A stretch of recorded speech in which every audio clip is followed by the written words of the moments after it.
బులెటిన్లో breaking news. Deputy CM పదవిపై వస్తున్న కామెంట్లకు AP మంత్రి నారా లోకేష్ చెక్ పెట్టారు. ఈ అంశంపై స్పందించారు. తనకు డిప్యూటీ సీఎం పదవి అవసరం లేదన్నారు. పార్టీ కార్యకర్తగా చంద్రబాబు అడుగుజాడల్లో నడుస్తానన్నారు. ఒక వ్యక్తి ఒక పదవిలో 3 సార్లు మాత్రమే కొనసాగాలని, టీడీపీ జాతీయ ప్రధాన కార్యదర్శి పదవి కూడా మరొకరికి అప్పగించాలనుకుంటున్నట్లు తెలిపారు లోకేష్. పార్టీ బలోపేతం కోసం కృషి చేస్తామని లోకేష్ చెప్పారు. అయితే లోకేష్ ను డిప్యూటీ సీఎం చేయాలని కొద్ది రోజులుగా టీడీపీ నేతలు, పార్టీ కార్యకర్తలు కోరుతున్నారు. తాజాగా ఈ వార్తలపైన నారా లోకేష్ క్లారిటీ ఇచ్చారు.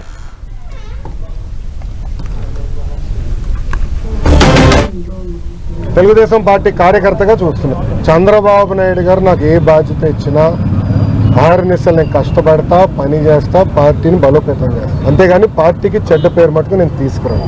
మీరు చూశారు, పాదయాత్రకి వెళ్ళా. నా వల్ల పార్టీకి ఏనాడు ఒక ఇబ్బంది కలగదు. నేను ఒక క్రమశిక్షణతో పార్టీ నాకు ఇచ్చిన ప్రతి బాధ్యత నేను నెరవేరుస్తాను, కట్టుబడి ఉన్నాను. దీనికి సంబంధించిన మరింత సమాచారం మా ప్రతినిధి రవిచంద్ మనకు అందిస్తారు. రవిచంద్.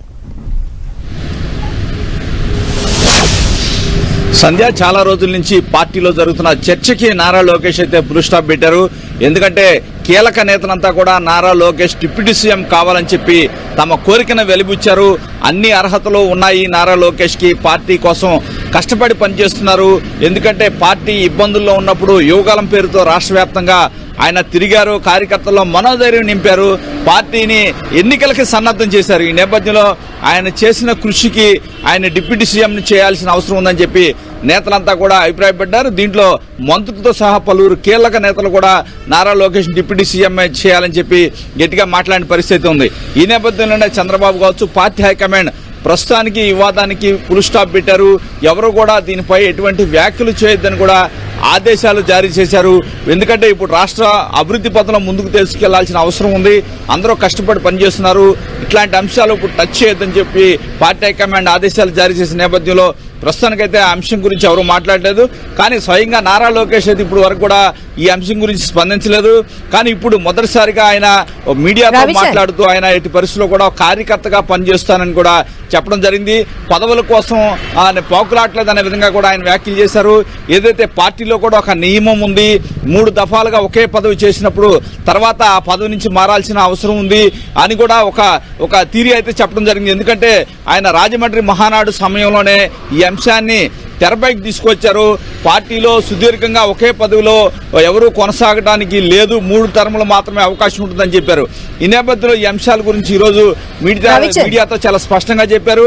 డిప్యూటీ సీఎం అంశంపై కూడా తన మనసులో మాటను కూడా ఆయన చెప్పడం జరిగింది. సంధ్య, అయితే పార్టీ క్యాడర్ మాత్రమే కాదు, రీసెంట్ గా స్టేజ్ పైన భరత్ కూడా కామెంట్స్ చేశారు. చంద్రబాబు తర్వాత టీడీపీని నడిపించేది లోకేష్ అని చెప్పి కూడా ఆయన చెప్పారు. అయితే కొద్దిసేపటి క్రితమే పవన్ కళ్యాణ్ కూడా వారి పార్టీకి సంబంధించినటువంటి వారికి సంబంధించి లేఖ విడుదల చేశారు. ఇప్పుడు లోకేష్ దీనికి సంబంధించి వ్యాఖ్యానించారు. కాబట్టి అంటే ఫర్దర్ గా ఈ ఏదైతే ఉందో వార్త, దీనికి ఖచ్చితంగా చెక్ పడినట్లే భావించవచ్చా? అంటే సంధ్య, ఒకటైతే ఒక క్లారిటీ అయితే ఉంది. ఎందుకంటే తెలుగుదేశం పార్టీ ప్రాంతీయ పార్టీ, చంద్రబాబు తర్వాత నారా లోకేష్ మాత్రమే దీన్ని లీడ్ చేసే అవకాశం ఉంటుంది. అది అందరికీ తెలిసిన వ్యవహారమే. దానికి ప్రత్యేకంగా ఎవరు చెప్పాల్సిన అవసరం లేదని కూడా పార్టీ వర్గాలు అయితే చెప్తున్నాయి.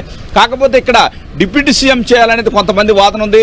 కానీ ఇది సరైన సమయం కాదు. డిప్యూటీ సీఎం వాదన సరికాదు. ఎందుకంటే ఎన్నికలై 6 నెలలు మాత్రమైంది. చంద్రబాబు ముందు చాలా లక్ష్యాలు ఉన్నాయి. ఎందుకంటే గత 5 సంవత్సరాల్లో ఆంధ్రప్రదేశ్ చాలా నష్టపోయింది. దీన్ని డెవలప్ చేయాల్సిన బాధ్యత చంద్రబాబుపై ఉంది. అందుకే దావోస్లో కూడా ఒప్పందాలు చేసుకుంటున్నారు.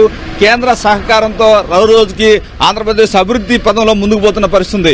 ఈ నేపథ్యంలో ఆంధ్రప్రదేశ్ అభివృద్ధి మేరే ప్రస్తుతానికి ఫోకస్ ఉంది. ఇలాంటి అంశాలు జోలికి వెళ్ళొద్దు అనేది కూటమి నిర్ణయం తీసుకుంది.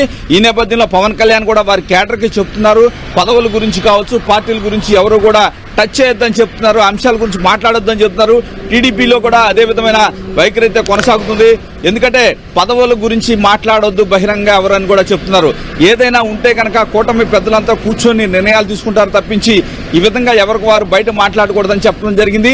ఈ నేపథ్యంలో ఈ రోజు పవన్ కళ్యాణ్ లేక కావచ్చు, నారా లోకేష్ కామెంట్లు కానీ చూస్తే కనుక మనకి ఇష్యూ ప్రస్తుతానికి ఇక సమస్య పోయినట్టు అనిపిస్తుంది. ఈ వివాదాన్ని కాదు, ఈ అంశాలు ఎవరు కూడా ఎత్తవద్దని కూడా బహిరంగంగానే చెప్తున్నారు. టీడీపీ అయితే గతంలోనే హైకమాండ్ నుంచి ఆదేశాలు జారీ చేసింది. సీనియర్ నేతలైనా సరే, కార్యకర్తలైనా సరే, డిప్యూటీ సీఎం కావచ్చు, కూటమికి సంబంధించిన అంశాలు ఏవి కూడా బహిరంగ మాట్లాడొద్దు అన్నారు. అదేవిధంగా పవన్ కళ్యాణ్ ఈ రోజు రాసిన బహిరంగ లేఖ కూడా అదే విధమైన అర్థాన్ని వచ్చే విధంగా ఉంది. ప్రస్తుతానికి ఈ అంశం గురించి ఎవరు మాట్లాడే అవకాశం లేదు. నారా లోకేష్ కూడా మరింత క్లారిటీ అయితే ఈ రోజు ఇచ్చారని చెప్పుకోవచ్చు సంధ్య. అయితే లోకేష్ దీనికి సంబంధించిన క్లారిటీతో పాటు తాను అంటే జాతీయ కార్యదర్శి పదవికి సంబంధించి కూడా నెక్స్ట్ టర్మ్ వేరే వాళ్ళకి అప్పగించే యోచనలో ఉన్నా. అంటే అసలు టీడీపీ క్యాడర్ లో కానీ ఎలాంటి సంకేతాలు లోకేష్ ఈ వ్యాఖ్యల ద్వారా ఇచ్చారని మనం అనుకోవచ్చు? అంటే సంధ్య, పార్టీ చూసుకుంటే కనుక 1983 నుంచి అన్న ఎన్టీఆర్ పార్టీ స్థాపించినప్పటి నుంచి కూడా అప్పటి నుంచి ఉన్న నేతలు ఈ రోజుకి ఉన్నారు. అప్పటి నుంచి పాలిట్ బ్యూరోలో ఉన్న వాళ్ళు ఈ రోజుకి కొనసాగుతున్నారు. కానీ పార్టీలో ఒక సిస్టమ్స్ తీసుకురావాలని నారా లోకేష్ భావిస్తున్నారు. ఈ నేపథ్యంలోనే ఒంగోలు మహానాడు కావచ్చు, రాజమండ్రి మహానాడులో కూడా ఆయన చెప్పడం జరిగింది. పార్టీలో సుదీర్ఘ కాలం పదవులు అనుభవించడం కరెక్ట్ కాదు. 3 టర్ములు మాత్రమే పదవులు ఉండే అవకాశం ఉంది. తర్వాత స్వచ్ఛందంగా తప్పుకొని వేరే పని చేయాల్సిన అవసరం ఉందని చెప్పారు. ఈ నేపథ్యంలో పార్టీలో కూడా ప్రక్షాళన జరగాలని లోకేష్ భావిస్తున్నారు. దీనిలో భాగంగానే 3 టర్ములు మాత్రమే పదవులు ఉండే అవకాశం ఉంది. తర్వాత మారాల్సిన అవసరం ఉందని లోకేష్ తన అభిప్రాయాన్ని అయితే వ్యక్తం చేశారు సంధ్య. రైట్ రవిచంద్.